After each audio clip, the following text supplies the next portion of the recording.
Hello everyone. Welcome to another episode of New to Weeaboo. This is number 42 for March 10th, 2021, and I am Nemesis and joined as always by Alcatraz. Hello. Yes, it is March of 2021. Things have happened. I actually got my first vaccination. Yay. I'm able to do that because Native American tribe. Haha.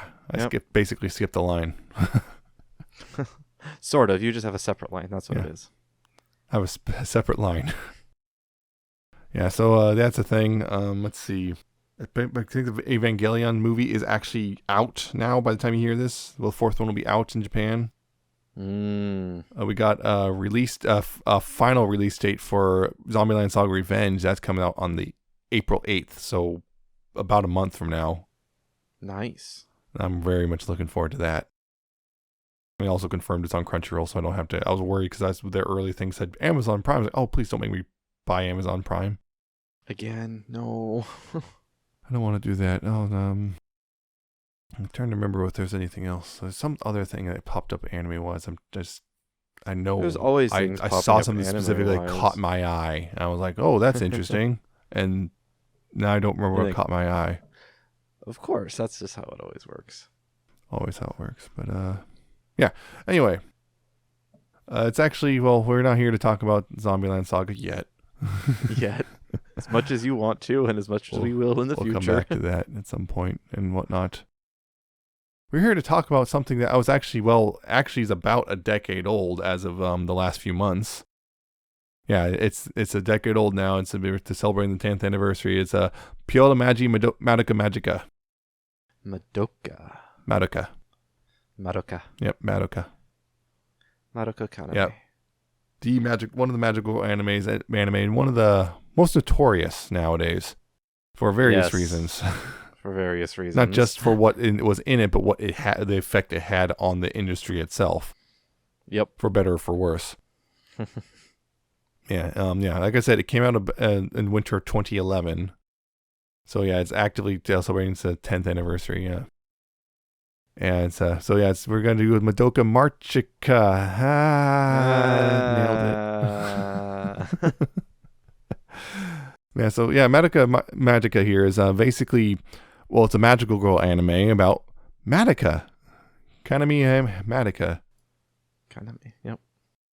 Her whole thing is she's just kind of living an ordinary life, and then she kind of runs into she has a dream about a magical girl, and then she runs into magical girls and a weird little creature called Cube and all that stuff. And she kind of thrust into this, tragedy. Yeah. Yeah, you're going to be spoiling a 10-year-old anime, which is, well known at this point. But, it's not as straightforward as it might appear. Yeah, anyway, she's thrown in this whole insane thing that's happening around her, and she becomes, she's pushed to become a magical girl. She takes a while to get there. Yes. As much as some try to stop her. Yeah, there's one of the magical girls she meets is Mami Tomoe, who she's like the mentor, older girl. She's like a grade above Madoka and everything, right? So she's kind of the mentor type figure. She's a third year? Yeah, she's a third year in middle school because it's as typical with a lot of magical stuff there in middle school. Yep. Yeah, and there's Homura Akemi, right? Yeah, she's there. She seems kind of standoffish, is how we say. Cold. Very cold. Very, very cold. Also very demanding, as in don't become a magical girl, Madoka. Don't do it. Don't do it. That's not what she said. She said, don't change who you are. But basically, it's his code for don't become a magical girl, Madoka. Don't become a magical girl. Because that changes who you are, literally. As we found out. But yeah, she also, Madoka's best friend, Sayaka Miki. Oh, yeah. Yep, she's got a crush on a boy who, apparently was recently in an accident and, Kamijo? Yep. They also eventually wind up meeting Kyoko Sakura, who's a bit of a rough and tumble. Kyoko and Sayaka kind of have a bit of a... They butt heads. Yeah, they butt heads a lot. They're very angry at each other a lot for various reasons, both stupid and actually good. Yeah. They just don't get along, at least initially. We'll get there. We'll get there, yeah. Yeah, they're of course they're the more or less kind of the 5 main characters plus Kyobei, who's the magical girls. They always have the little cute thing, right? The little cute creature. It's kind of the mascot / kind of helps them, tells them what to do, often grants them the power initially, like Luna in Sailor Moon. Yep. That sort of thing. So yeah, all sort of a familiar kind of a setup. Yep, exactly. Magical girls with the familiars, right? Right. Yep, it's their connection to their magical powers or whatnot. So anyway, it's the whole thing seems it's going to be kind of a fun time. It starts off it's a fun time and everything. Homer is very cold and there's a nightmare, but yeah, beyond that, but it's Homer is kind of a cold, very much telling Madoka don't do this and everything, and then episode 3 changes everything. Yeah. Yep. Yeah, because episode 3, that's the thing I want to get into. This is one thing that struck me. This is the third time I've watched this. Oh, this is the second time. Yeah, this is the third time I've watched it. Something that really struck me about the initial few episodes rewatching this is they do a really good job at misdirecting the audience. Honestly, they do. They open the first episode with the nightmare, but then everything else after that really makes you even that's not necessarily anything, because remember Sailor Moon? Remember how one season started off with Ray having a nightmare? Right. Which is Sailor Moon is like it starts out with that rather dark scene, but then right after that, and everything that comes after that makes you think like, yeah, it literally was just a nightmare, and things are not going to be as dark as that first couple seconds makes you think. They, like you said, they do a really good job of misdirecting you there. Because that's the thing is like they're like Sailor Moon is going to be kind of popping up a lot because it's kind of the quintessential magical girl thing. Like, yeah, there's a season where it starts off with Ray having a nightmare about, some horrible thing where everyone's dying and everything. But usually, for the most part, Sailor Moon's fun, goofy, silly, goofy comedy type stuff for the most part, with the occasional dark element, which is actually very typical of magical girl. And so this seems like it's going to be the same sort of thing. Very goofy, lighthearted type stuff with the occasional dark element. Mm-hmm. Which, although a little darker than darker, but still like okay. It's not the 90s anymore. You can get a little darker now, right? Yeah, you go into this going, all right. I see a little bit more serious. But it's not just that. It's a bunch of things that what happens is a bunch of things are going on to make sure the audience is misled into thinking it's a typical magical girl thing. And it's like, for example, one of the big ones is the OP itself. Yes. The OP itself, which largely remains unchanged throughout the series.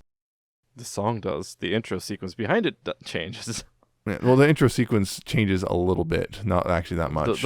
I think the first couple episodes it does, just because it doesn't want to show you characters too early. Yeah, actually, it takes. I don't think they actually change that till like really late. After I was watching it, they don't change it till really late in the anime. Do they finally start adding new characters? But because you see stuff like Madoka like screwing up her transformation and getting into goofy weird stuff as a magical girl. It's that sort of thing. It's all lighthearted and everything. And this apparently I heard this story, which is the production team, when the OP was finished, the production team behind the anime were shown it, and they were laughing because they knew exactly what they were making. Going on.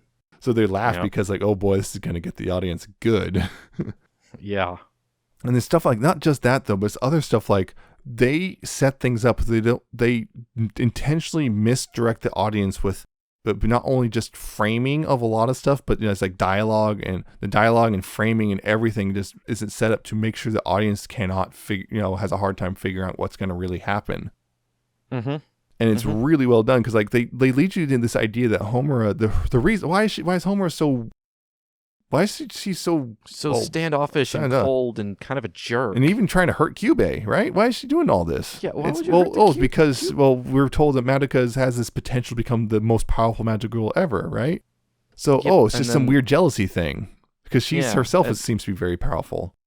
Yeah, and then with Mami as she's telling Sayaka and Madoka about the other magical girls and how there's kind of a territorial rivalry thing. They're all vying for the what they call the benefits or the rewards. Mm-hmm. It really leads into that. You just let the characters jump to conclusions, so then the audience just kind of jump to the conclusion with them. You don't really figure out what's really going on until the characters do. Until the writers want you to. Yeah, for the most part, unless you're kind of figure out that okay, what's going on here, what's I think Because the big thing is yeah, the twist in episode 3. yeah, Mammy. Oh man, that whole Mommy, thing leading yep. up to it, Mammy, Mommy. 'Cause that's the other thing was, they lead you into thinking it's going to be, Sayaka, Madoka, and Mami going to be the 3 main characters, with like kind of Mami being kind of the leader, and with Homer, I guess, kind of being some sort of pseudo anti-hero type character who, kind of does good things, but also isn't exactly very nice. There's a difference between a villain and an antagonist. So Yeah. She's not an antagonist, but she's going to be one of those characters, possibly with her possibly joining the team eventually, that sort of Yeah. thing. You get this whole idea of like, oh, what's going to happen with them, and even towards there's a bit where it's like Homer, it's like they establish like this idea there's some of the magical girls are kind of selfish and greedy about this sort of thing, particularly with because they're all fighting witches. Witches. The whole thing is the witches drop grief seeds, and then you use the grief seeds to purify your soul gem, because as you use magic to fight them, your soul gem gets tainted. So you have to use the grief seed to purify it. So they'll kind of get a little fight over that a little bit. Yep. So it's like, okay, it even seems like that's what Homer's going to do in episode 3. She's going to just go and swoop in and take the grief seed from Mommy, who is there first, right? But Mommy's like, nah, I'm going to tie you up so you don't interfere. Bye. Yep. That's the first time you see Homer actually act a little less cold. She's like, almost looks a little upset. Yep. Over and this. It's one of the first blatant indications that there's something different, because Homura actually mentions about the witch. Like, no, this witch is different. There's something different about this. Homer didn't seem to care that much until this point. All of a sudden, she really cares about Mommy just not fighting this one. She really kind of insisted that Mommy shouldn't be the one fighting this. Yep, and that's your first indication that things are not exactly as they seem. Yeah, and then Mommy goes and fights it, and seems like she succeeds, and then the witch rises up, goes after Mommy. Mommy just kind of locks up and then gets her head bitten off. Yep, at the very end. And then we see, she detransforms, body falls headless to the ground, and the witch eats the rest of it. Yep. Oh, and that's the end of episode 3. Not quite. Well, Homer shows up. Homer shows up, defeats it in seconds. The witch, and then we got Madoka and Sayaka just sitting there bawling their eyes out. Yep. Because they just watched their friend die. Yep. Remember, these girls are like 13 years old. Yep. So yeah, that's the big thing. Is it goes? Hey, yeah, now this is not going to be happy fun time. Yep. And that is a major turning point in the show. That's when the ED changes too. Yep. Because ED was also happy fun time. Yeah, not after that. Yeah, it's like no, this isn't happy fun time, and then of course it gets worse. Yeah, things get worse. Yeah, and that's the thing about it is it left an impact because of this. It wasn't. I don't think it was necessarily the first one to do the dark magical girl, but it was one of the ones who did it, I think, very well. Yeah, it did it so well to become really, really big, popular, and really pushed others to start doing it even more. Mm-hmm. Although we get a couple here and there, and for then better or for worse is the thing. Let's do it. Yeah, for better. Some did it good, some not so well. And actually, some people now kind of resent Madoka because it changed the magical girl genre. So now everyone thinks they have to be like Madoka, and not you can't be like Sailor Moon anymore. Yeah, and it's like I get where you're coming from, but also no. Don't blame them. They did a very, very good job. Well, the thing the blame is because what happens is now everyone's trying to be like Madoka. I know, but don't blame Madoka for other people's actions. Yeah, and it's kind of get frustrating, like to a degree. Like everyone is trying now, and and the thing is, a lot of them are doing it very poorly. They don't seem to understand what Madoka is. That They focus mostly on the torturous goriness and whatnot. Yeah. And it's darkness for the sake of being dark, and like they don't understand that that's not quite what Madoka was trying to do. No. At least most people.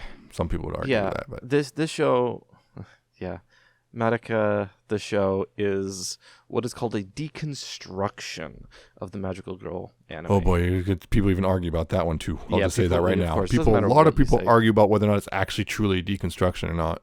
Yeah, and then you have to go and try and define what a deconstruction actually is, and everyone's going to have different definitions. Yeah, because some people's there's a difference between a deconstruction and like a parody, or when you do something to Deconstruction is just you literally are taking apart the thing you're deconstructing. You're literally taking it apart and often basically showing why, and they're usually with the submission of showing this is why this thing actually sucks.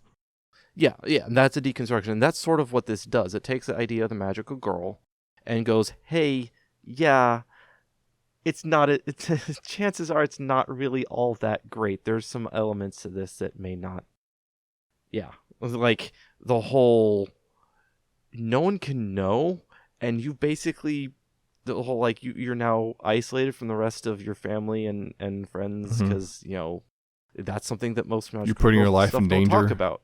There's the other aspect. You are now literally putting your life on the line for something that no one else even knows about. Yep. The whole, you will disappear and no one will even really know. We don't know what happened. And also, the whole, you're going to see some things that are going to be, genuinely traumatic. Yeah, so that's why I say this is a deconstruction, because it goes into those topics where other magical girls, like, it would make sense that, Sailor Moon, they see some horrible crap in Sailor Moon. They go through, they die. But they still have this happy, cheery thing, and they really don't really delve into that and show some of those darker aspects that we see would actually be part of Sailor Moon's life. Here, that's the focus. Yeah. So that's why I say this is a deconstruction. Now, a lot of people, like I was saying, they try and do like dark for the sake of dark, and it's not really a deconstruction because it's not like trying to show a contrast. We're just going to be edgy for the sake of edginess. It's, you get something like a facsimile of a similar, how do you pronounce that? Simulacrum. Yeah. It's like fake deconstruction almost. Yeah. But yeah. The thing, so the whole thing there, it's like, it to a degree, the whole deconstruction thing is like, it comes from the fact, it's just, they kind of piecemeal go through, and some people would actually argue towards the end it becomes a reconstruction again, which is interesting. I would say if you do exclusive. I would say if you say reconstruction, that's really only like the last 2 episodes at best. It really goes through and like, okay, why are they fighting these witches? And it's like, why? What is the purpose of this? And it's like, oh, that's the reason. That's kind of a sucky reason. Yeah, there's 2 reasons. Yeah, well, sort of. Also, 3 reasons. There's also like, where do witches even come from? And it's like, all these questions are answered, and it's like, oh yeah, I guess what? Yeah, it gets worse than you thought it was. Oh yeah, magical girls become witches. Yeah. The process of becoming a witch apparently releases enough energy to help stave off the heat death of the universe. Yep, it reverses entropy. And it's they're more or less the Cube's incubators. Yep. They're a race of an alien race that basically they figured out that the emotions of a teenage girl is somehow super powerful and able to energy reversed. It's kind of pseudoscience nonsense. Oh yeah, it totally, it doesn't actually work. You can't reverse entropy, but there's the whole thing there. It's like so they can use that, and their human beings are, to their surprise, super emotional, and so they're able to use those as or less harvest them. They harvest that to do this. Yep, and it turns out that the moment when a young girl falls into complete total despair creates the most energy. Yeah, that moment. Basically, the whole idea is that because when they become magical girl, the whole thing, you make a contract with Cube, and they give you a contract if you'll get 1 wish, and you become a magical girl and fight these witches. Yep. And basically, it's proportional. But it's like how much the hope they get from that wish and everything is proportional to the despair they'll eventually feel, which will turn them into a witch. Yep. And the moment when they go from that point of hope, from the wish, to the point of despair and turn into the witch, is the highest point of energy creation and emotional energy. The restoration of balance or something, too. Yeah. that Again, this is where that pseudoscience part comes in. Yep.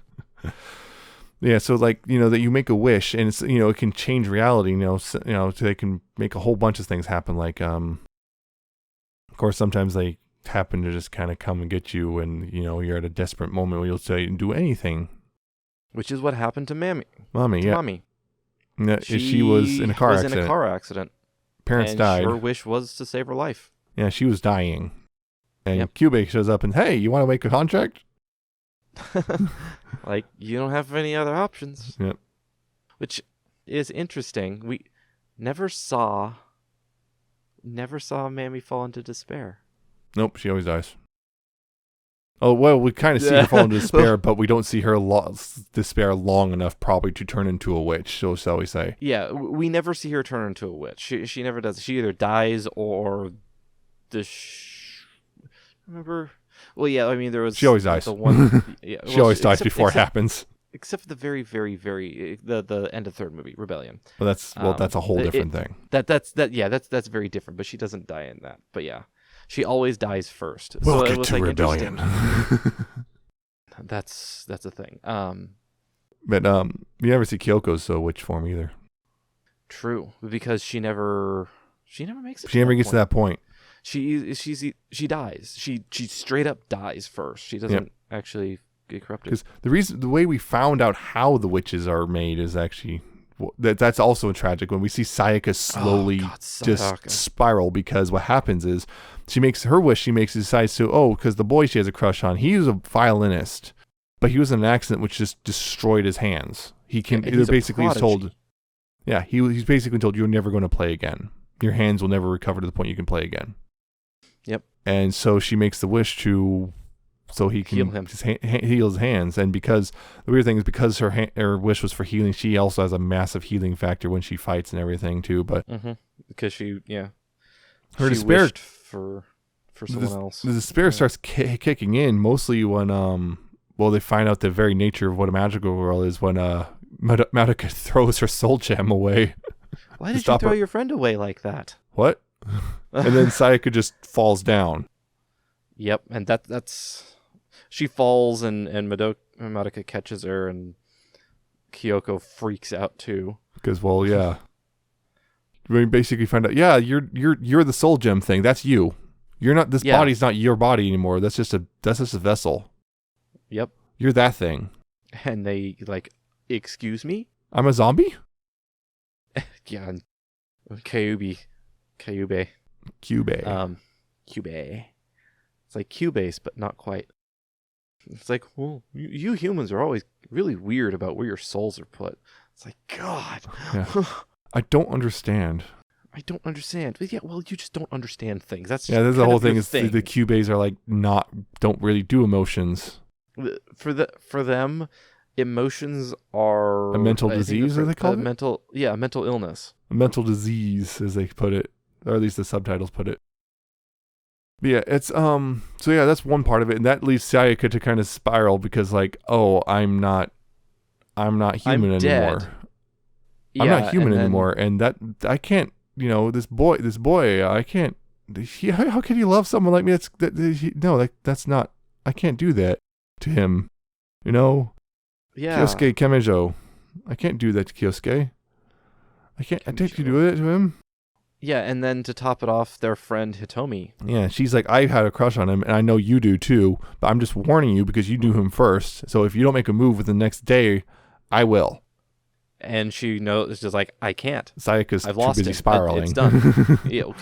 And I can't put him in this situation. Yeah.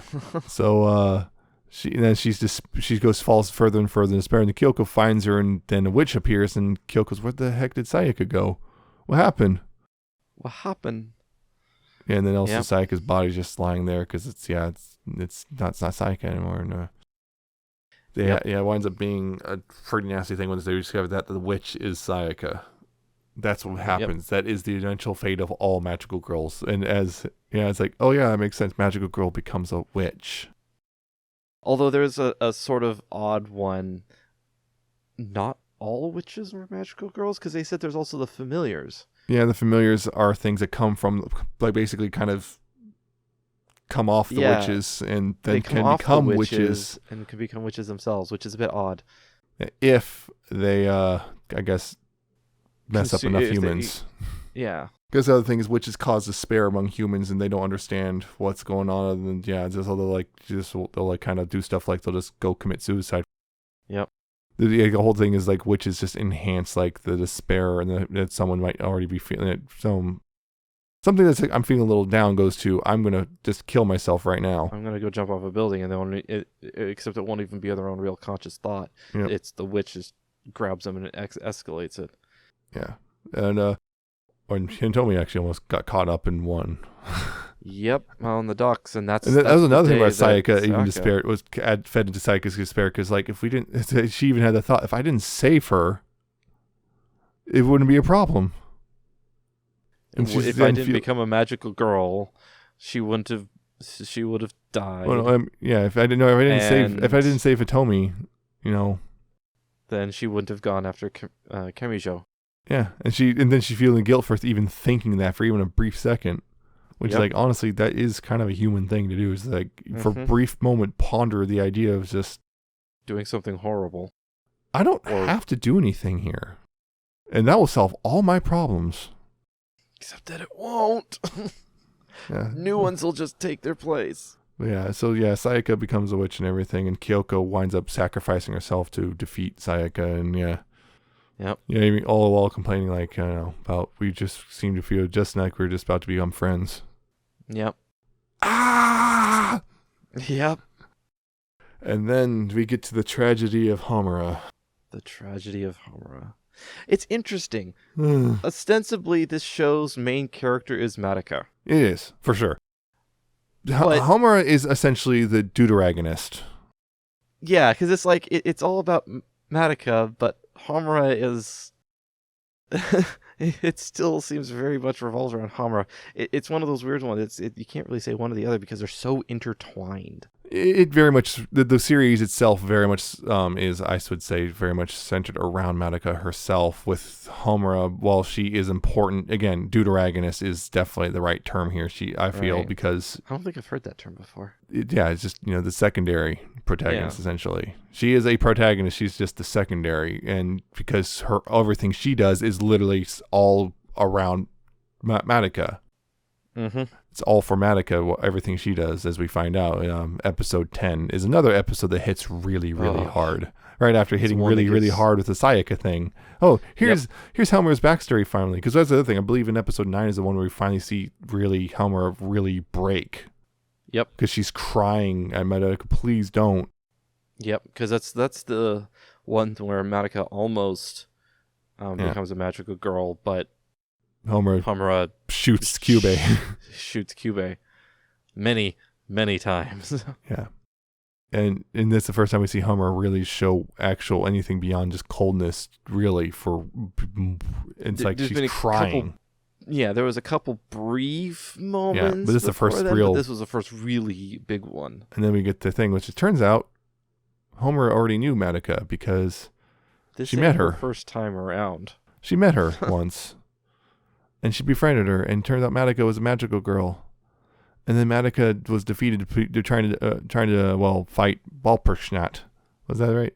Walpurgisnacht. Walpurgisnacht, yeah. I noticed they pronounce it. It's German, but they don't pronounce it like German. But yeah, if I recall, they don't even pronounce the Nacht part, which always threw me. Yeah. But anyway, it's a weird one. Madoka is defeated by that, and Homura makes a contract to save Madoka. Yep.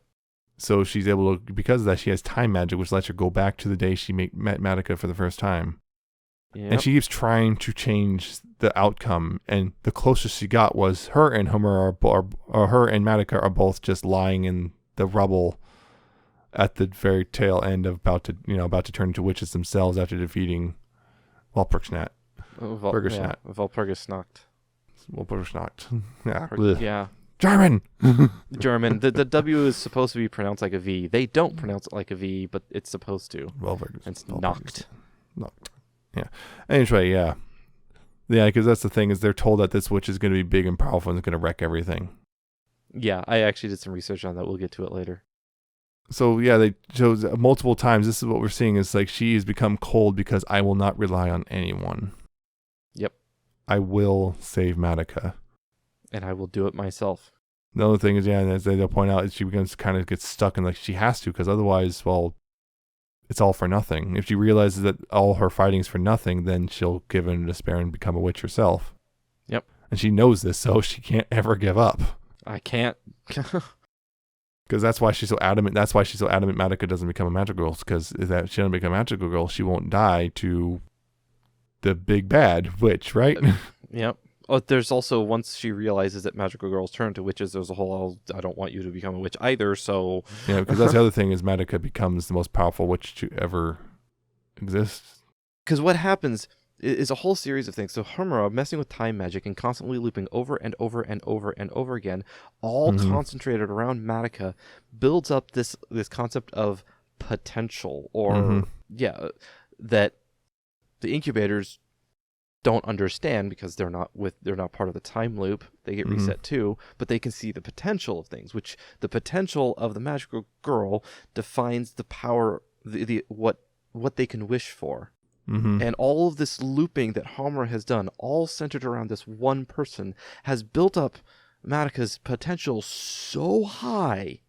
Yep. She has the most potential and the most power of any magical girl to have ever existed. Yep. So the more Homura tries to stop it from happening, the worse it gets. The more they go after her and want her to do this. Yep. But of course, then the whole thing, like we mentioned earlier, the bigger your wish, the bigger your downfall. Yeah. The bigger your despair. They said I can't remember how, there's like, 3 or 4 days or something like that. So you could destroy the entire planet? Something like that, except that was even beforehand. I know. Yeah. That was one thing. It's like, geez, all because Hummer just can't let go. Yeah, because she can't let go. Which, there's a whole thing there. There's a whole thing there. It cycles back to Homura too, because she's intermingled with it, so her potential's huge as well. But she already had her wish. Yep. So things are different for her. It's an interesting one. And of course, the subtext. The subtext. Oh boy, the subtext. You could write entire dissertations about the subtext in Madoka. Yeah. Yeah, so the Madoka, it's the whole thing is like, people like to interpret it as, including myself, which is Hummer is just basically has fallen in love with Madoka, and that's not an interpretation. That's especially when you get to the movies. That's just straight up said. Well, when you get to the when you get to the movie, but in the series proper, it's largely it is still just subtext. Like Homer is in love with Madoka. Although they keep using things like very special friend and stuff like that. Like, very best friends. Oh, come on. Yeah. In the third movie, they get rid of the subtext on that part and just the third movie, because the series also turned into 2 movies. Yeah. Which apparently also, my understanding, the 2 movies actually straight up fixed a minor plot hole that no one even notices a plot hole until the movies fixed them. So okay. Well, all right. I don't even know what it was. I just know the apparently it's a minor plot hole. But that's a whole thing. It's just the show doesn't let up really, and this is part of the reason that some of the criticism I'm going to bring it up. The criticism of Madoka is some people have criticized it. It's just an excuse to torture middle school girls. Kind of is the kind of that sort of thing. It's like that's the idea. It's like some people's like there isn't really any depth to it. It's just an excuse to put a middle school girl characters through a bunch of torture because I don't know. And I would hard disagree with that. Yeah. I would hard disagree with that opinion, because there is way more depth to this show than that. This isn't just despair for the sake of despair and let's just torture things. No, there's things to be said. There is a story here. There is depth to these characters. So this is definitely not that, in my opinion. Right. Yeah, that's the whole thing about the series. Is just it really makes you episode 10 was one of the things, like I said, it hits you hard because you see Tomer as just increased desperation and just grief even. You see what led up to it, and you see truly finally how broken she actually is. Yeah, because the one scene that I always remember is, of course, the one where it's like Madoka's pleading with Homer, don't let me become, basically I don't want to become a witch. And so, yep, that's Homer, make sure that doesn't happen. There on the watery rubble. Yeah, yep. Don't let me become a witch, and she pulls the gun. Yeah, pulls the gun out and shoots the grief seed, or not the grief seed, the about to come soul gem. Yeah, Of course, this was also framed really well too. The other scene during her loops after Sayaka dies. Sayaka? After she dies and Kyoko's, freaking out. They're all freaking out, and yep. Then Mami kind of loses it. She snaps and she kills Kyoko immediately. Yeah, ties up Homura, kills Kyoko, and is about to kill Homura, and then Madoka has to kill Mami. Yeah, and yeah. Yeah. Being a magical girl is suffering. That's the point of the show. That's the whole point. That's the message. Yeah, so that's the thing. Yeah, that episode 10 really hits hard, and that's the really this is why Homer is just, she's kind of getting to the point like she's kind of running out of options. She doesn't really know what to do anymore. Everything she's tried fails. Yep, and it's almost into that whole self-fulfilling prophecy kind of a thing. Yeah, she even tries to take out Walpurgis, that one. Walpurgisnacht. Well, Walpurgisnacht. She tries to take it out herself and fails. And and Madoka still becomes a magical girl by the end. That's the thing. Is one interesting thing. Madoka is not a magical girl until literally the very end. Yep. And what's also interesting is it's like poetry in the beginning and the end, because at the very beginning we see the nightmare of that Madoka has of Homura being defeated and Madoka not being a magical girl. That's how it starts, and that's how it also ends. But it also shows that the first timeline was literally the opposite. That it was Madoka at the end being defeated, with Homura not being a magical girl. Yep. And watching. So how they had that role reversal. Yeah. It's actually funny because it's the same exact animation for the beginning nightmare and that last bit in the last episode. Same animation, except now we have we can hear Homura this time, because we can hear her pleading, "Don't do it." Yep. And then Madoka becomes a magical girl, and as well one shots the witch, and also that's because of what she becomes. She didn't shoot the witch. She shot above the witch into the sky and into space and time. Well, technically, that means you one-shot the witch.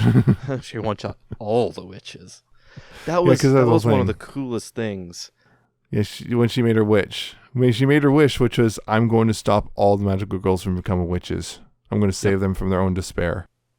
Yep. She figured out kind of a loophole in the whole thing. And it's like, oh, crap, you actually still have so much potential. That's actually we can actually do that. Uh-oh. Yep.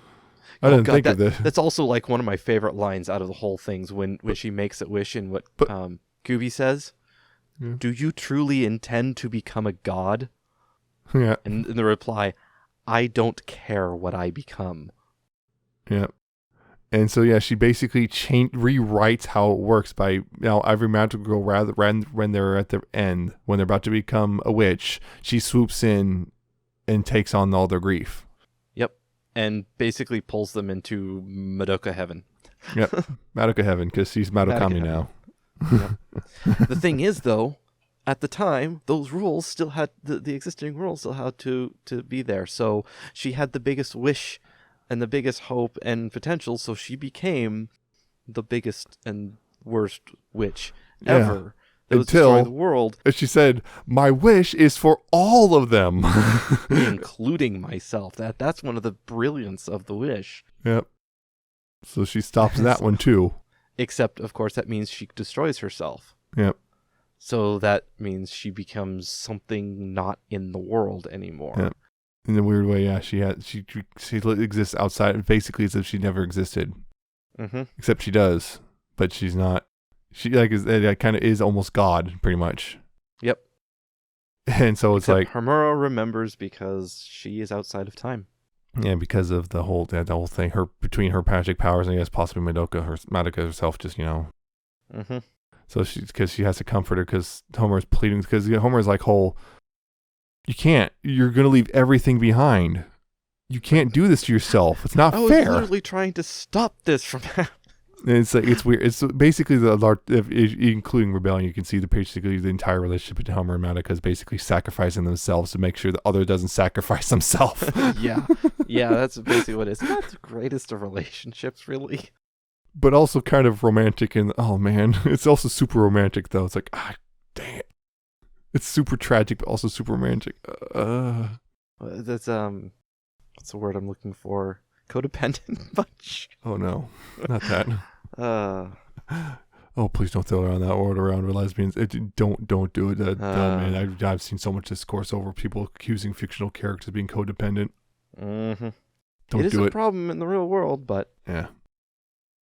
So yeah, that's the thing. So that's how the series ends, with Madoka becoming God, changing how it all works. Now they fight wraiths. Yep. And because the despair of the world that the witches were based on did not go away. Only the witches did. Yeah. So they were fighting wraiths, and it's like Kyubey's lamenting because Homer's talking to Kyubey now. It's like whatever, just telling her how it used to be, and it's like, hey, that sounds way more efficient. Too bad it doesn't work. Yep. Yeah, and so it's like, could even see Sayaka just during the new timeline. Yep. And Mami's still alive in this one, so that's something. Yes, because no witches. Yep. Means the witch that which means the witch that killed Mami is not there. Yeah, you just see. Yeah, that's how it works. The law of cycles. The law of the cycle. Yeah, the law of the cycle, which is just when you reach that point, you're just taken. Yep. By something. The Kyuubi's cannot figure it out. Yeah, it's also weird that Madoka has a little brother who kind of remembers Madoka. Yeah. Because, I don't know, it's her one of those things. Feels nostalgic about it. Yeah, it's one of those things. Don't worry about it. Don't think about it too hard. About it. And Homura has the red ribbon. Yep. Okay, so she remembers everything, and then we get to Rebellion.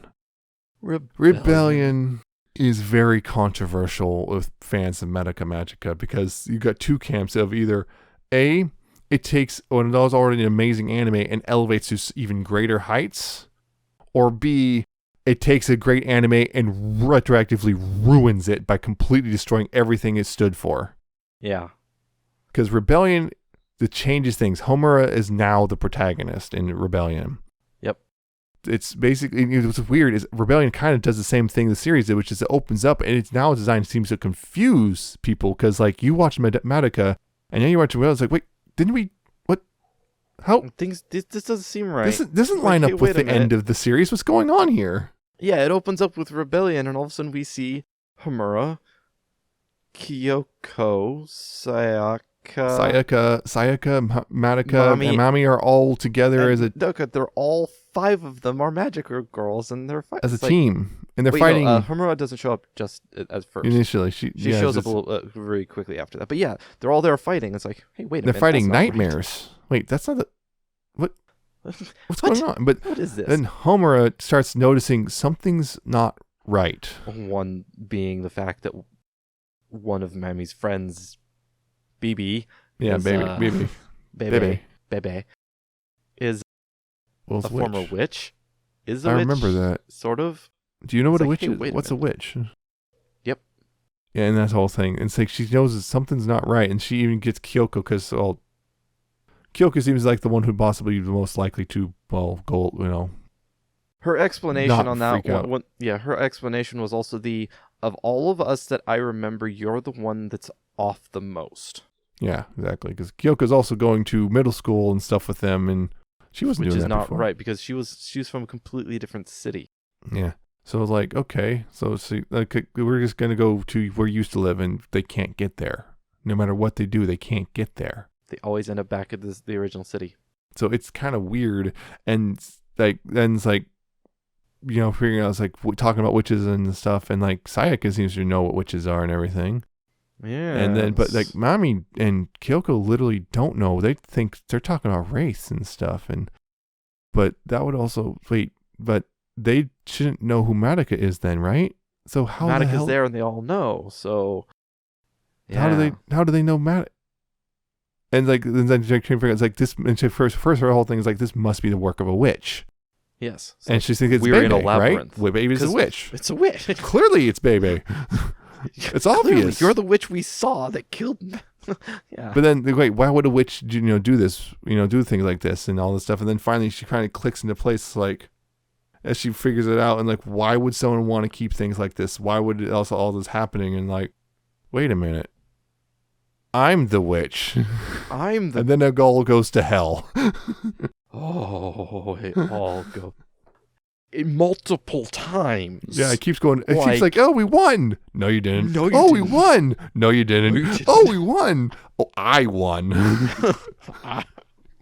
Oh, God. Yeah. Because she becomes a witch because it turns out Kyubey was like hearing that story from Homer, decided, okay, we got to figure this out. So they isolated Homer's soul gem so they could, without any outside interference, see what happens. And she's basically, as they put it, a chick that's hatching but can't get out of the shell. Yeah, so she's turning into a witch but can't fully turn into a witch because she can't really escape, but so kind of this weird suspended thing. Yeah. And that's her whole thing. This city is one giant illusion of her, basically It's her a labyrinth. Yeah, she Because that's the created a thing, labyrinth witches of the create city. labyrinths.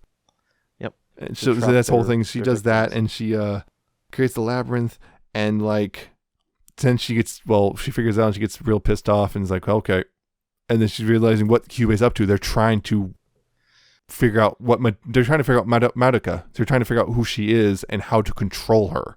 Yep, because their entire thing is like, what you told us would work a lot better, so we're going to isolate you so we can try and... Do the whole witch thing. Yeah, we're going to try and figure out exactly what happens with this so-called law of the cycle, and once we can figure out how it works, we can stop it from happening so you do turn into witches so we can get even more energy. Yep. And then And Homer was Homer like, says, I am not going to let you do that. That's not happening. So it's like, I will become a witch. I will literally kill myself in order to make sure you can never get Madoka. Yep. See, that's the whole thing. She's going to do this, and she's actually becomes a witch. And then, yeah, it turns out, yep, there was a whole thing that they go on. They actually did go in to save her. And the Yep, thing, they Sayaka and did. Bebe had Madoka's memories to make sure, because, well, they knew the Kyubeis would be focusing on Madoka, and Yep. it was a weird thing. And they did all this stuff to make sure that, save Hummer. And, well, they saved her. They defeated everything. They stopped her from going fully off the Yep. deep end. And It kept They're her from gonna becoming a complete reestablish witch, the and law of cycle by breaking the they barrier broke and the everything. isolation barrier. Yep. So they're able to reestablish the law of the cycle. And, here comes Madoka, full-blown god version, going to save Hummer. And then Hummer then- grabs her. And goes, "You're mine now." Yep. And literally rips Madoka in two. And more or less becomes the devil. Basically, it's like And if you are rewrites the law of the universe again. again. Because basically her grief had become so intense, it become something new, and it was powered by the most powerful of human emotions, love. Aww. And so she I rips love Madoka you apart, so erases much, one I'll become part's safe. memory of being God, essentially, and more or less kind of alters reality, changes it all up, rewrites everyone's memories, and more or less forces so she and Madoka could have, I guess, somewhat of a happy, weird school time thing. Yeah. Yeah. Yeah. Either Homer did everything wrong or Homer did nothing wrong. Homer did nothing wrong is the phrase. Yeah, this is the reason. This is pretty much the ending. Is pretty much why the make or break for everyone when it comes to whether or not they like Rebellion. Yep. It's pretty much the ending. Everything The very else is ending. like, Everything else Yeah. would fit perfectly with the main series, mm-hmm. and But would have the kept in ending line is with where it, but people the get ending line mad. when everything turned. Yeah. A lot of people see it as a betrayal of the series. It takes everything and throws it out the window because Homer just cannot. Here he is, Homer, more or less kind of sacrificing herself in order to save Madoka. Madoka coming in, yeah. Yeah. It's that whole thing. And then now Homer is like, no, I'm going to end that. We're not going to sacrifice ourselves anymore. Yeah.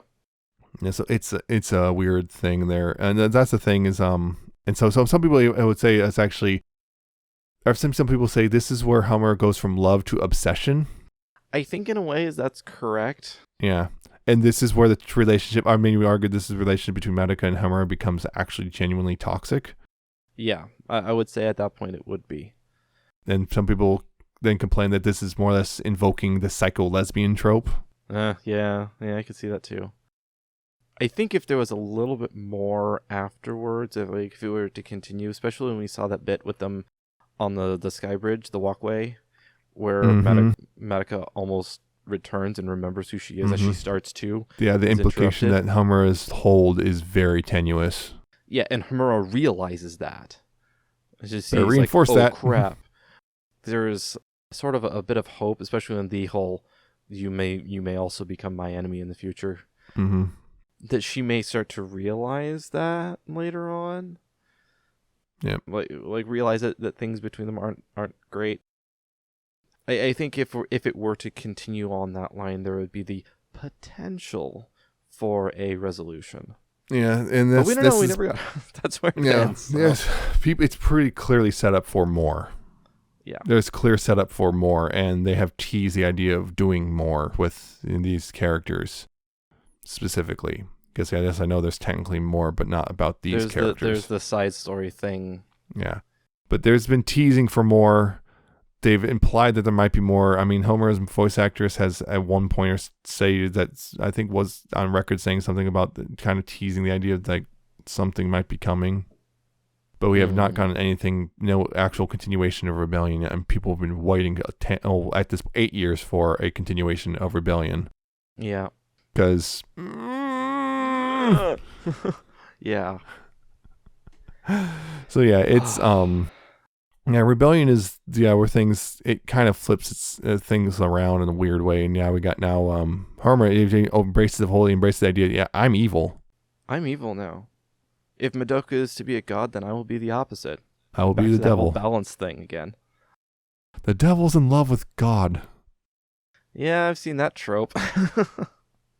Yeah, there's more or less the devil's in love with God, and that's another thing people point out. See, her name's Homura Akemi. Akemi is very close to Akuma, which is devil. It's like this was like the implication being, yes, this was planned from the start. This was planned from the beginning. Yeah, I could see it. The way they wrote everything else, yeah, I could totally see that. The flipping that thing around, basically she's just, you have Sayaka just even yelling at Homura because she still remembers for a little bit. Like, what did you do? What did you do? Yeah. And then starts to rewrite Sayaka's memories. And Homer is just like, you probably already realize your memories are being written. Mm-hmm. And then pulls the whole, don't try anything, or you may not become friends with her. Yep. It's all for Madoka. It was always about her. And so what's interesting is Homer there, so her grief seed turns into something new, or not grief seed, her soul gem, instead of turning grief seed, it becomes something new. It looks like almost like a crown-ish thing. A little black crown with like a purple glowing center. Yeah, well, it was always purple glowing. Yeah. But now it looks almost like the top of a chess piece. They don't really do the explanations of how this happened. It kind of, it's very hand wavy how does Homer become the devil? Love, don't worry about it. It just does. I want to say... Love and time magic, don't worry about it. Well, I want to say it's because the time magic combined with the fact that she grabbed a hold of God. And also possibly the power of God. Arguably, some of the implications that this is also kind of the Q-base fault. Because of the whole barrier thing, this might have fed into this because they more or less like pushed a magical girl to way farther than they were ever supposed to. So, whoops. Oh, and that's the other thing is what Homura did actually fix the entire problem with the Cubase in the first place. They finally went, all right, so that's twice now. We ain't touching this anymore. It don't work. Yeah, humanity's crazy. We're not. This is like as much as they finally realize that the more they try to control these that kind of energy, the more it's going to get worse, and it's just going to get out of there. They're just like, okay, yeah, we're not going to be able to continue to control this, so we out. Peace. But there is at the very ending of the movie, there's an implication that they're still there, coming back, and it's interesting. The very ending one, it's like I can't tell was Kyuubi dead or shivering or I couldn't tell if it was completely dead or just horribly beat up, or if that was beat up. It was like, Homer. I think it was Homer just beating the crap out of Kyubey. Yeah, but I don't know if it actually killed him or not. Wasn't dead yet. I don't know. Oh, the other thing was Rebellion. I remember that one of the things as they slowly, it starts, realigning as Hamura was realizing stuff. It kept zooming in Kyubey again because Kyubey was just pretending to be a stupid animal. Mm-hmm. And this kept zooming on Kyubey's face. Yep, and that face is just that close up of the eyes. Yep, and that little cat smile. Yep, and the cat face.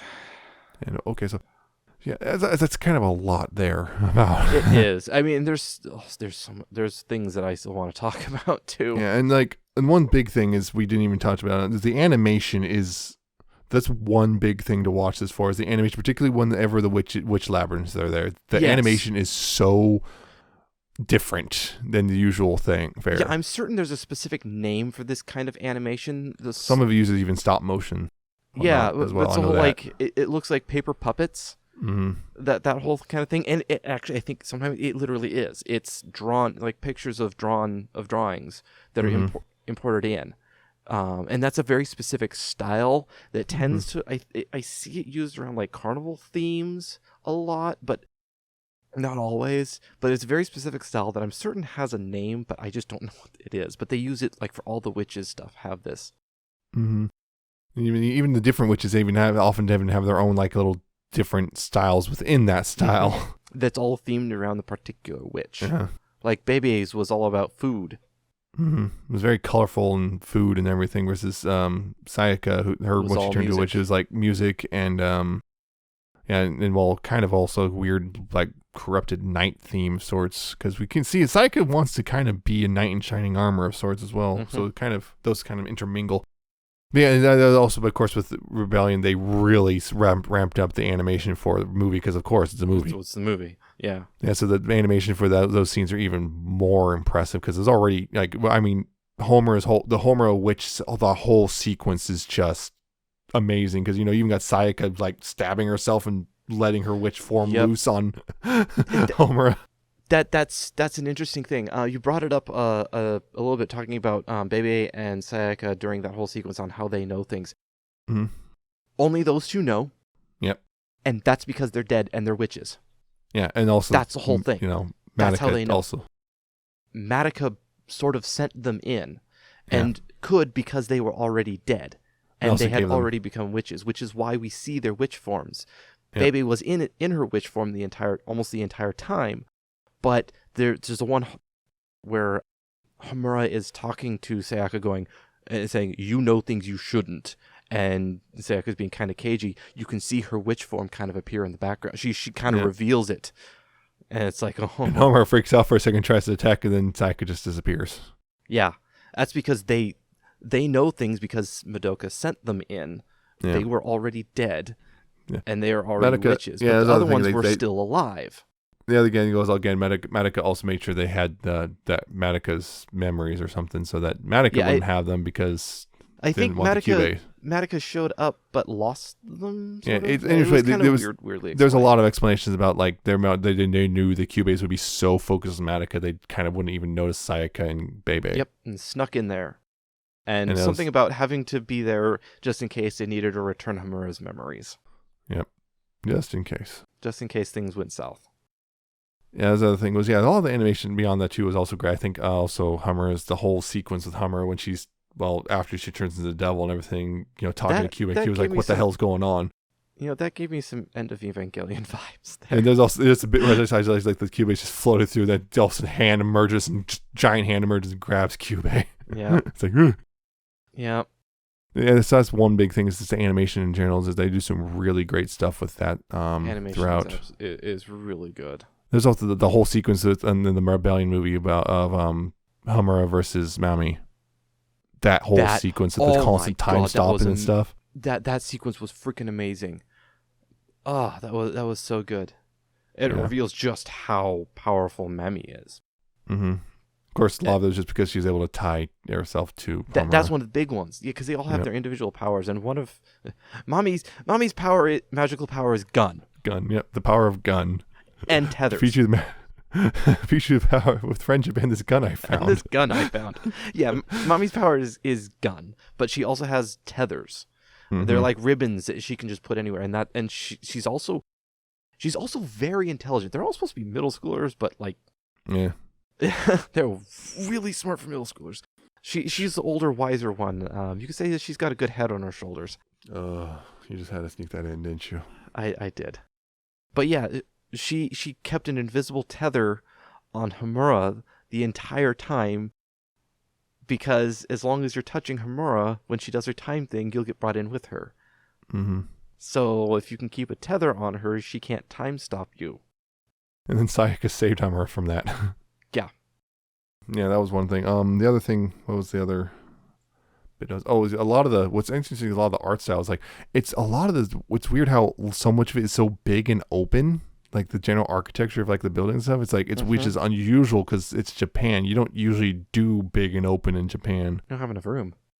Yeah, so it's like, it's unusual. You see how massive a lot of the rooms, like, Madoka's a house. You see how massive the bathroom is. Yeah. Or just the bathroom is huge. Bathroom. Or there's classrooms, there's this weird fancy, like, with the glass walls, and there's like these desks that actually sink into the floor or something when there's not there. I forgot what the term is. Like, everything looks modern, but a little bit futuristic as well. Yeah, there's but a also term for that as well. The architecture itself often looks a little retro, like Victorian at times even. Yeah, Victorian, especially when they go into the witch's world. Yeah. A lot of Victorian era stuff there. And so it's kind of interesting. It's just how just how big and open a lot of the scenery is, considering. And then the other thing, of course, is the music itself. The music, that was one particular thing. Mm-hmm. Holy crap, the music in this is incredible. I've just been listening to the soundtracks nonstop the past few days. It's absolutely incredible. The composer, I want to point out the composer, Yuki Kajimura. Mm-hmm.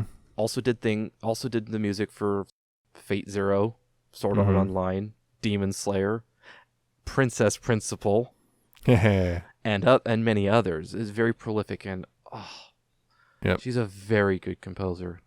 Mm-hmm.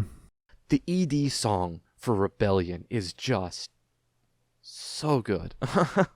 I keep coming back to that one, but it is amazing. It's this mixture of alternative rock, but a lot of like classical in there. So much strings, and all the strings just drip with emotion. It is amazing music. Yeah. It's also a weird like spin-off game thing for the PSP way back when. Yeah, there's a and the Vita. Which I think the side stories are based on the games. Kind of. I don't know. Oh, no, there's a whole different mobile gacha game that the side story is based off of. Yeah, that's what I wanted. That's what I'm thinking. Which is also you can't play anymore in North America. Yeah. One of the PSP game was like actually more or less a visual novel. Yeah. So you had weird things. Like apparently one of them there's one of the potential storylines that implied that Homura and Hitomi might become a couple. What? Yeah, that's just it makes weird. It's one of those makes sense in context, but yeah, we don't have the context, so it makes no sense at all. Yeah, that apparently was a thing. I was looking stuff up. I'm like, what the heck are people putting Homura and Hitomi there? Yeah, because of course, shipping of course is a thing with this. Course, yeah, I mean, when you got Madoka and Homura acting the way they do around each other, yeah, that's just the ship. The ship. Yeah, and the other one is Kyoko and Sayaka, especially with the bit in Rebellion when they're standing together at the big final battle. Yep. They stand together on like the top of. Oh, now I know what my regret was. Yep, and holding reaches hands down and grabs Kyoko's hand. The lewdest thing you can do. Yeah, and then poor Mami, all by herself. Except no, actually, a lot of people ship her with Nagisa, who's Bebe. Even though that's like a good 5-year age gap at least. Yeah, we don't really ever get introduced to Bebe in the show, except never in the show. In the movie, well, we do. She's not named. She's not named, and all we know is that she's a witch that bites the head off of me. That's it. Yep. So yeah, that's a thing. That is a thing. Oh, a while back I mentioned I would get to something. Walpurgisnacht. Yeah. So Walpurgis was a person in real life.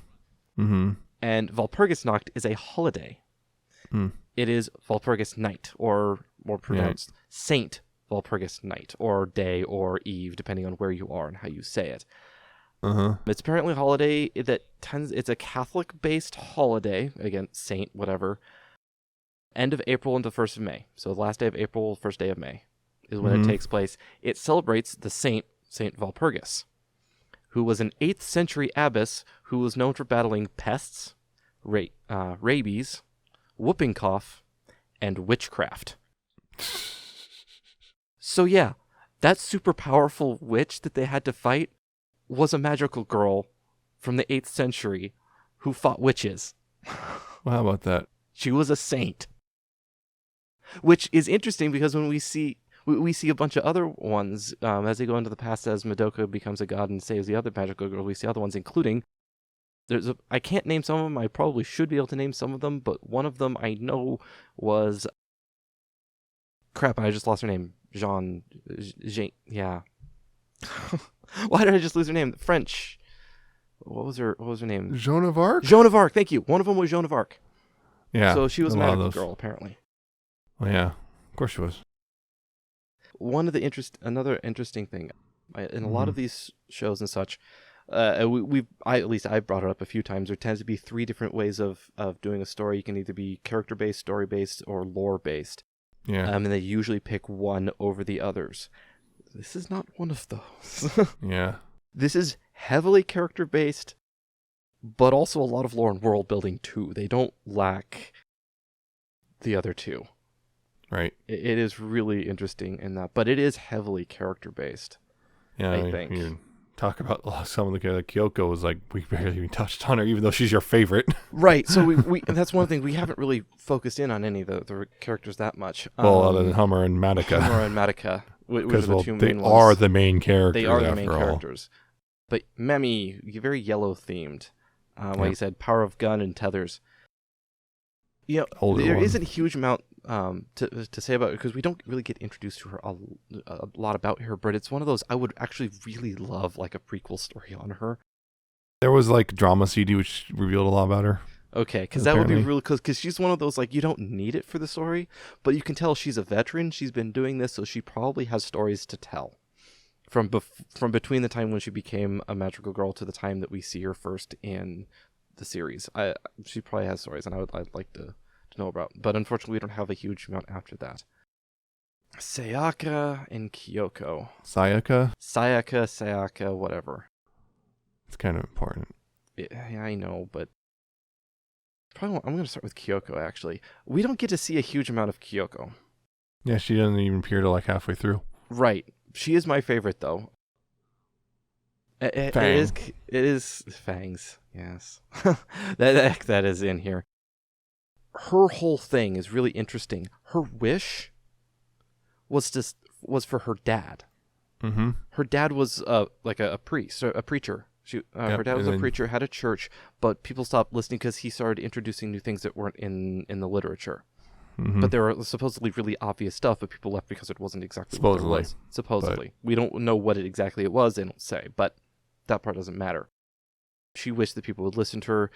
His church got huge. She ended up revealing to him what she did. He got mad, killed his whole family and himself. So basically, the death of her entire family is her fault, and she has to bear that on her shoulders, which is why she basically said, no. Live for it's yourself. All for me now. Because if you she actually tried to warn Sayaka, you shouldn't wish for... Don't wish for someone else. It's going to go bad. Yeah. Because she did it, and look where it led her. Mm-hmm. It got her entire family killed. And she has to bear that weight. So she's got this really rough edge to her. And at first, she's a jerk. Until you find out why. Yep. She has that brokenness to her. But it's interesting that she finds that in Sayaka. Say it again? Sayaka. Yeah. She finds that in Sayaka and gets pissed at Sayaka for going against her. And this whole, they butt heads because of their similarity in that area. They're not similar in other areas, but in that one area, it's like, But yeah. Otherwise, Kyoko's personality it's great.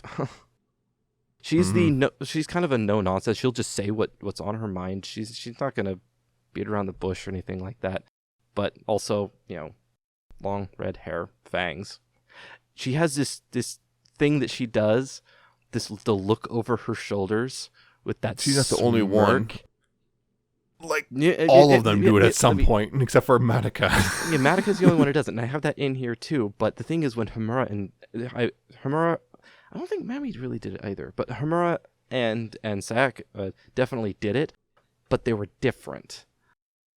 When those two did it, it was more of a angry kind of a look when they did it, angry or indifferent. No. But the thing with Kyoko is she's got that touch of gremlin to her, a little mischievousness, and so it's different. And yeah, she's the best.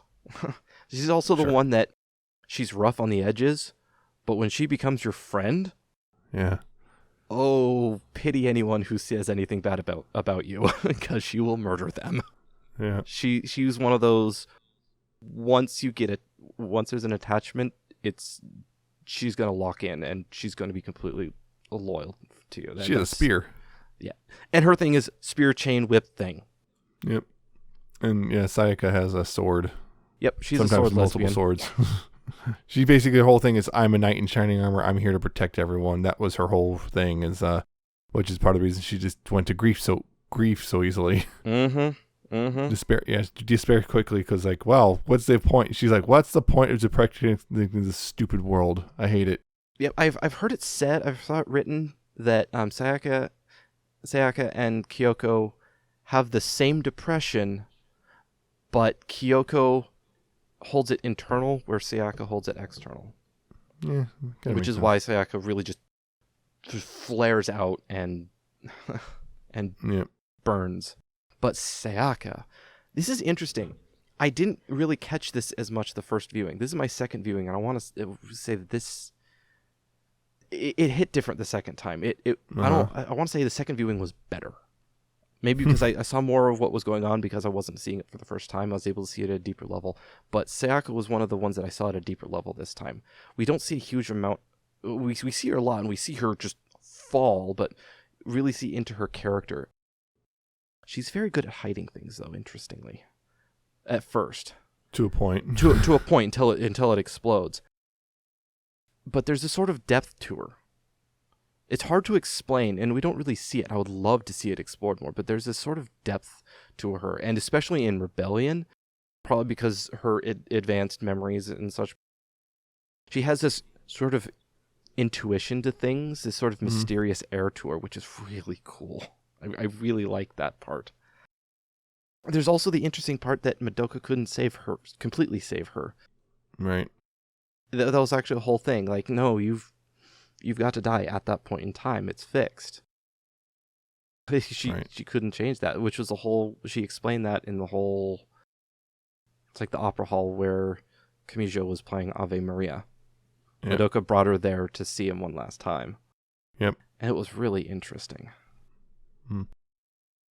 Sayaka doesn't like receiving help. No, not really, no. Because that makes her feel like she's a failure. Yep. So she has that was part of the reason she was pushing Madoka away so hard. Mm-hmm. When it became clear, Madoka picked up on, there's something up. You're not in good place right now. Yep. I know Homura's whole thing is time magic. You can literally stop time and She also has a hammer space shield. Yeah, her little shield which stops time could also store stuff, which is why she also went to Yakuza and army bases and stole a bunch of weapons and learned how to make pipe bombs and whatnot. Yeah. So she just literally just pull out an LMG from her little subspace and yep. or a rocket launcher or whatever. Or a field of them. Yeah. It's like this infinite hammer space. And then Madoka doesn't really do much magical girling, but when the brief moments we see her, she has like a bow and arrow type thing. Except it's like made of like a stick. Yeah, it's a stick bow. Yep. That's actually a type of bow, but yeah. Not quite so like that. That whole thing. And she's very much, actually, if any of them, Madoka's the most stereotypically magical girl with a pink frou-frou dress and everything. Yeah. Although interesting, at the very end of the series, Homura gets a bow too, just like her girlfriend. She does get a bow. The last few scenes we see it, and that's it. Well, because shortly after, because we never see her use it. It's only in the last few seconds of the last episode of the series we see her with it as off into the sunset, and then the next thing we see is Rebellion, where they're in her nightmare. She doesn't have it anymore. Yep, back to the way it's supposed to be. And then we see it again when she's when she's outside the world. She's lying basically dead on the pedestal thing. She has it on her chest, but that's all we ever see it. Yeah, Hammer's also color scheme is very monochromatic, very very gray, very grayish purples and stuff. Yep, gray, purple, and black. Kyoko's got his it's crimson color, just a very simple dress actually. And boots. Kyoko's dress is really cool. I don't know if that's a dress. It's a dress, but it's also acts somewhat like a coat, like a long coat. It's kind of an interesting mix because it opens up low in the front to show the skirt and stuff like that. Then you got Sayaka's got this blue almost armored thing. Yeah, it's with a cape. Yeah, it's a again knight. Hers is very very knight-like. Hers is interesting that. The main dress of hers is a lot more less than the rest of them, except for the cape. The cape ties it all together. Really ties the room together. Mami's is a weird one. It's like her outfit is almost at times a pseudo Victorian outfit. Yep. Because they got the corset and everything. It's like it's like what if a Victorian woman cut her dress short and tore the top part off? Yep. That's Mami. And also, very, very intricate looking guns. Again, very Victorian designs on them. Yes, the single shot, muzzle load, flintlock kind of. But they still have rifling in the barrels, so they're accurate. Although it's magic, you probably do it anyway. And sometimes she pulls out a gun that's 3 times her size. Yeah, or even larger. Or larger. That gun is the size of a battleship. Or the cannon on the trains. Yep. That's actually based off of an actual German thing. Yeah, I know. I'm well aware of that thing. Yeah, we're already going really long. We are really long. It's a very good thing. Also, I also want to say, check out the Synthetic Magic album by Astrophysics. It's a really awesome synthwave remix of a lot of the songs from Madoka here. Yeah. Also, original one is also kind of my favorite, the last one on the album. Yeah, so anyway, that's Madoka Magic. We didn't get to everything we wanted to because there's a lot to go through. Like and Madoka's again, mom. Yeah, like Madoka's mom, who's she always has this good advice and stuff, but she's like business. She's also a businesswoman. Her parents have they reverse the gender roles. It's great. Her dad's a stay-at-home type person, does all the cooking and cleaning, all stuff, and their mom goes off and does business and Yep, and she is really wise too. She's really cool. Yeah. Also, apparently friends with her school teacher, who apparently has trouble with men. Yeah, and constantly brings her dating because she has high standards. And then, weirdly enough, in Rebellion, instead of men, it's Apocalypse. Yep. Because I suspect that was a side effect of the whole being in Homer's Labyrinth. Yep. And there's also again the little brother, but he's just he doesn't have any real character because he's just like 2 or something. Yeah, he's like 2, so who cares? He's a 2-year-old. He's a 2-year-old. Oh yeah, the mother also often come home drunk sometimes, and also has a hard time waking up in the morning. that was a great scene. Just boom, twice. Yep. So they did repeat it. It was almost identical in Rebellion to what was the original first episode. The talks between Junko. Junko is her mom's name. Yeah. Between her and her mom. Yep. There's adults are always in pain. That's why they let us drink alcohol. Okay.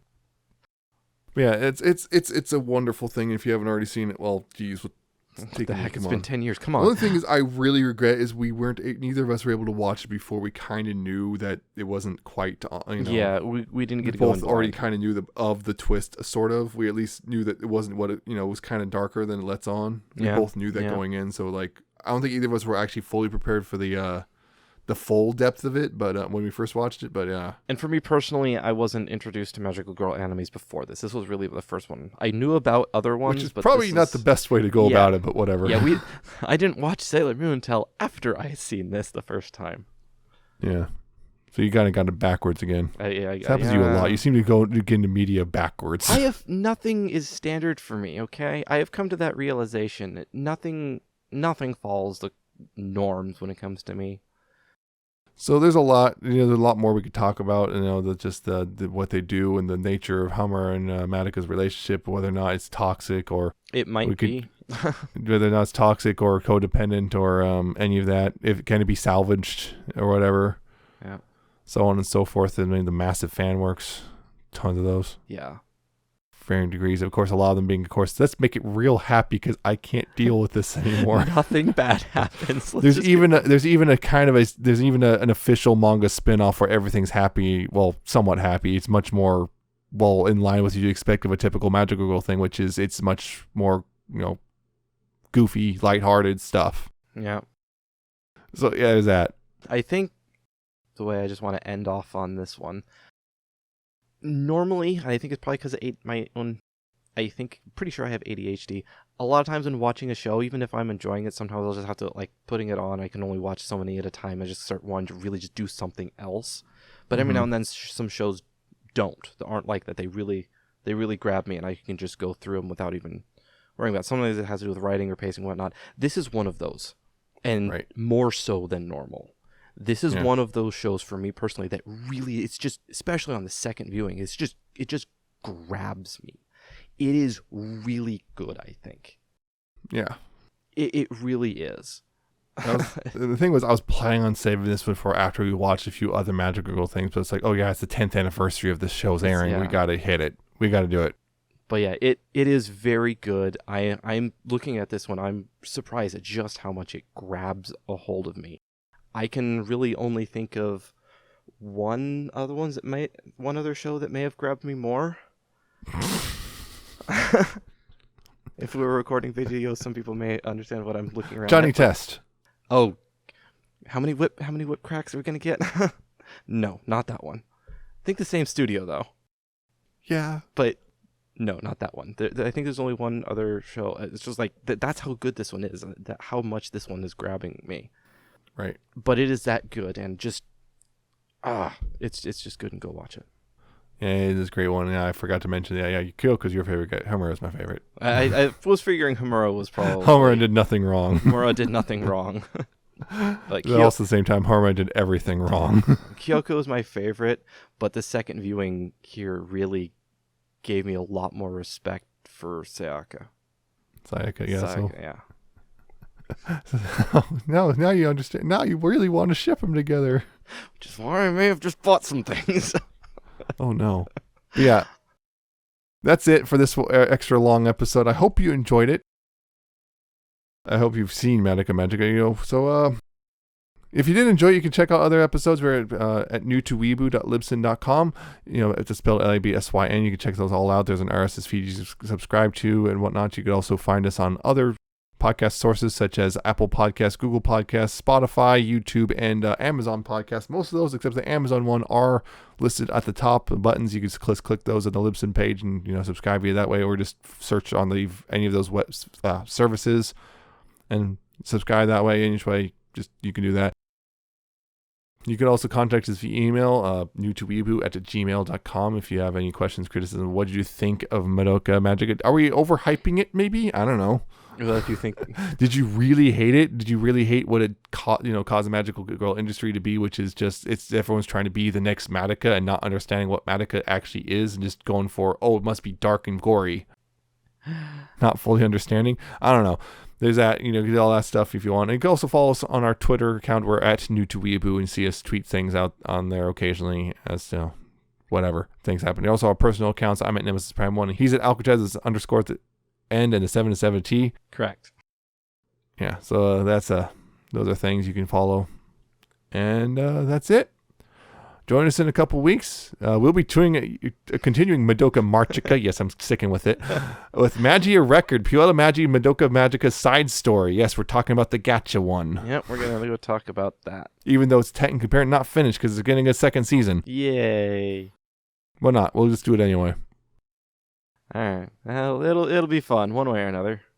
Yeah, we'll see what it's like, and we'll see if it disappoints or what. Probably will, in my understanding. Oh God, with the level that we put the first one at least I did. Yeah. It's gonna be hard to reach that bar.